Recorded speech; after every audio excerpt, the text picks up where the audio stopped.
तो आज इस वीडियो में मैं अपने एक महीने के एक्सपीरियंस के बारे में बात करूंगा। आप कितने एक्सपेंसेस सोच के आते हैं लेकिन एक्चुअली कितने एक्सपेंसेस होते हैं, यहाँ का ओवरऑल वेदर कैसा रहता है एंड यहाँ पर हाउसिंग एंड पार्ट टाइम का क्या सीन है। बट रियलिटी इज डिफरेंट, काफ़ी एक्सपेंसिव हो रखा है यहाँ पर अभी। Hello everyone, welcome back to my YouTube channel Bhupendra Singh Canada. So मेरा नाम भूपेंद्र है एंड मैं सेंटेनियल कॉलेज में ह्यूमन रिसोर्स मैनेजमेंट पढ़ रहा हूँ, पोस्ट ग्रेड कोर्स।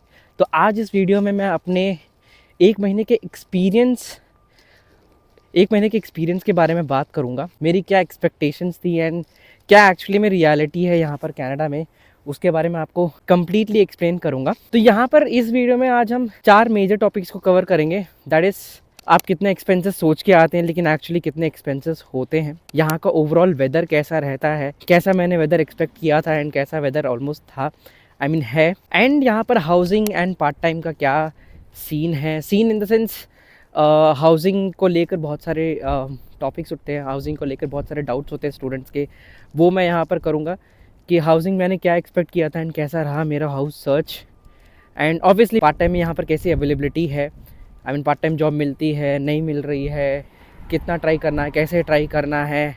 ओवरऑल मेरे एक महीने के एक्सपीरियंस को मैं कवर करने वाला हूँ, क्योंकि आज मुझे फाइनली एक महीना हो गया है कनाडा आकर एज एन इंटरनेशनल स्टूडेंट। तो चलिए शुरू करते हैं इस वीडियो को। तो शुरू करने से पहले सब्सक्राइब कीजिए मेरे यूट्यूब चैनल को, इसको उनके साथ भी शेयर कर सकते हैं जो यहाँ पर कनाडा आने का प्लान कर रहे हैं, जो इंटरनेशनल स्टूडेंट्स हैं मई इनटेक में या सितंबर इनटेक में, उनके साथ चैनल शेयर कर सकते हैं। एंड अगर आपको कोई पर्टिकुलर टॉपिक पे अगर वीडियो चाहिए तो आप मेरे को इंस्टाग्राम पे भी डीएम कर सकते हैं। आज यहाँ पर थोड़ी बूंदाबांदी भी है तो रोड थोड़ी गीली है तो बहुत ध्यान से चलना पड़ता है।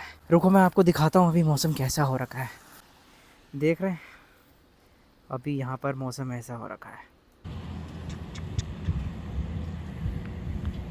तो दोस्तों, जो सबसे पहला टॉपिक मैं उठाना चाहूँगा वो होगा एक्सपेंसेस। मेरी एक्सपेक्टेशंस ये थी कि मैंने 1 साल की कॉलेज फीस दे दी है, 1 साल का जीआईसी हो गया है, ज़्यादा से ज़्यादा जब हम रेंट पे करेंगे, पहला एंड आखिरी महीने का रेंट ही हमारे पास होना चाहिए, उतना अगर हमारे पास होगा तो मैनेजेबल होगा। And as far as college is concerned, तो मैंने ये सोचा था कि कॉलेज में भी ऐसा होगा कि 1 साल की फ़ी तो पे कर ही दी है, इसके बाद ज़्यादा कोई मेजर एक्सपेंसेस कॉलेजेस में आएंगे नहीं। बट रियलिटी इज़ डिफरेंट, काफ़ी एक्सपेंसिव हो रखा है यहाँ पर अभी।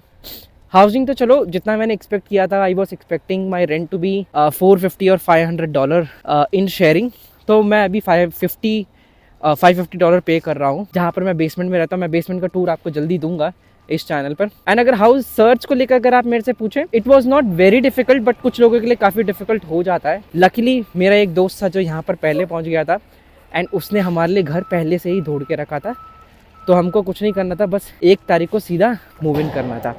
तो it was not very difficult, search was not very difficult, and I was expecting कि काफ़ी डिफिकल्ट हो सकता है, but it was not difficult. And घर के एक्सपेंसेस गाइस, तो मैंने ज़्यादा से ज़्यादा ये सोचा था कि $100-200 में घर का सामान एंड ऑल आ जाएगा, बट उसका काफ़ी एक्सपेंस होते हैं गाइस। तो जब आप आते हैं आपको बहुत सारी चीज़ें लेनी पड़ती हैं। तो जब आप कनाडा आएंगे या कोई भी कंट्री में आप मूव कर रहे हैं, तो अज्यूम एटलीस्ट आपके पास वहाँ पर 2 महीने के खर्चे तक का एक्स्ट्रा पैसा होना चाहिए। अगर वो आपके पास नहीं है तो कम फाइनेंशियली प्रिपेयर्ड 2 महीने का खर्चा अपनी जेब में रख के लेके आइए, ताकि अगर आपको 2 महीने तक अगर पार्ट टाइम जॉब नहीं मिलती है तो आपको उतना शौक नहीं लगेगा, उतना आप टेंशन में आएंगे नहीं। And as far as college is concern, मेरे को लगा था कि 1 साल की फी दे दी है, इसके बाद ज़्यादा उतना खर्चा आएगा नहीं कॉलेज में। बट यहाँ पर बहुत सारे प्रोफेसर्स या सब्जेक्ट्स ऐसे होते हैं जहाँ पर आपको ई बुक्स लेनी पड़ती हैं, फ्री में आपको नहीं मिलती, क्योंकि आपको उसी ई बुक में अपने असाइनमेंट्स एंड ऑल करने पड़ते हैं, तो you will have two by them. जैसे मेरा कोर्स है, इसमें मेरे को 3 ई बुक्स लेने के लिए बोला गया, जिसका कॉस्ट मैं बताऊँ तो $330 हुआ मेरे को। $330 तो मेरे ई बुक में चले गए, और 2 लोग अगर ई बुक लेने बोल देते तो मेरा 1 महीने का रेंट ही चला जाता। तो ये सारे एक्सपेंसेस जो हैं वो आपने एक्सपेक्ट नहीं किए होंगे, बट आपके कोर्स में ज़रूर आएंगे। तो आप एक काम कर सकते हैं, एडमिशन से पहले आप कॉलेज में कनेक्ट करके पूछ सकते हैं कि ई बुक्स का कितना खर्चा आएगा, कितने ई बुक्स मेरे को लेनी मैंडेटरी होंगी, उसके बारे में आप आइडिया उनसे पहले ही ले सकते हैं। तो मैं अगर एक्सपेंसेस को समराइज़ करूं, फर्स्ट पॉइंट वुड बी अपने 2 महीने का खर्चा यहाँ पर लेके आइए। सेकंड, कॉलेज में जो एक्स्ट्रा एक्सपेंसेस होने वाले होते हैं उसके लिए पहले से ही प्रिपेयर्ड रहिएगा, एंड अपने कॉलेज में पहले से ही कनेक्ट करके you can actually know what are the extra expenses you are going to handle और you are going to deal with. तो अब मैंने हुडी डाल लिए, यहाँ पर हवा बहुत तेज़ हो गई थी तो काफ़ी ठंड हो जाती है, कान जम जाते हैं। तो पहला पॉइंट जैसे कि मैं बोल रहा था, आपको अपने एक्सपेंसेस सॉर्ट करके आना है, एटलीस्ट 2 महीने का एक्सपेंस अपने साथ लेके आना है। कॉलेज में जो अनएक्सपेक्टेड एक्सपेंसेस आने वाले हैं उसके लिए you have to be prepared. It's not only about Canada, आप कहीं भी जाते हैं वहाँ पर, जैसे कि आप ऑस्ट्रेलिया जाते हैं या यूएसए जाते हैं, तो you have to be prepared for the same. अब हम आते हैं अपनी सेकंड टॉपिक पे, दैट इज़ वेदर। मैंने सोचा था बहुत ठंड होगी क्योंकि बहुत लोगों ने ओवर हाइप कर दिया था कि कनाडा में बहुत ठंड होती है। तो ज़्यादा होता नहीं है गाइस, ऐसा नहीं है कि ठंड नहीं है।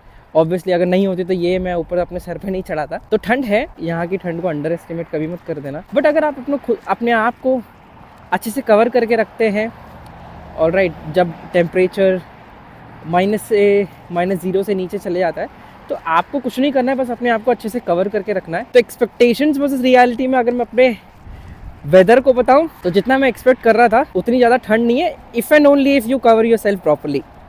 बट अगर आप अपने आप को अच्छे से कवर नहीं होते हैं तो आई हैव सीन पीपल जिनको यहाँ पर बहुत दिक्कतें आ जाती हैं। तो यहाँ पर बीच बीच में मैं अपने कॉलेज जाने के रास्ते को भी कवर करता रहूँगा, डोंट वरी अबाउट दैट, आपको उसकी भी क्लिप्स मिलेंगी बीच में। एंड जैसे कि मैंने बोला अबाउट हाउसिंग, जो हमारा सेकंड टॉपिक था वो हाउसिंग को लेकर है।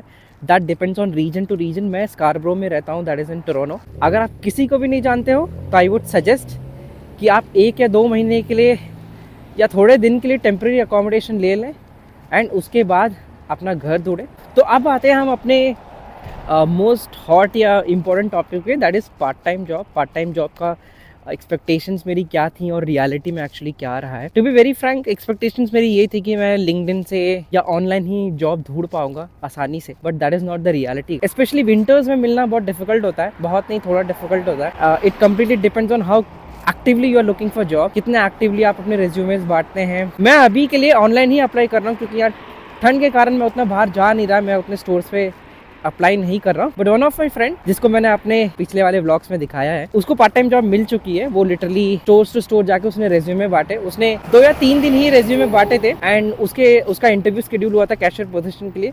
एंड इंटरव्यू शेड्यूल होने के बाद जैसे ही उसका इंटरव्यू कंडक्ट हुआ था, उसको 1 दिन में उन्होंने हायर कर लिया था। इनिशियली उसको लेस आवर्स दे रहे, 10 या 12 घंटे दे रहे, बट दे प्रॉमिस्ड कि जैसे ही थोड़ा वेदर खुलता है उसको अच्छे आवर्स भी मिलना शुरू हो जाएंगे।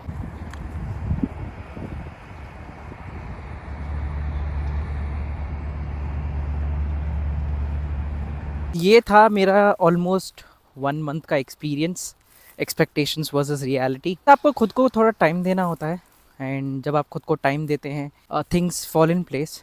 सो उसमें टाइम लगता है तो you will have to give yourself some time. So basically यहाँ पर आपको कोई एक्सपेक्टेशंस रख के नहीं आनी है, 0 एक्सपेक्टेशंस के साथ आना है।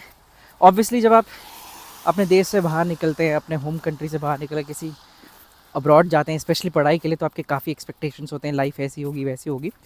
बट या आप कोई एक्सपेक्टेशंस मत रखिएगा। तो मिलूंगा मैं आपको अपने नेक्स्ट ब्लॉग में। Till then take good care of yourself and bye.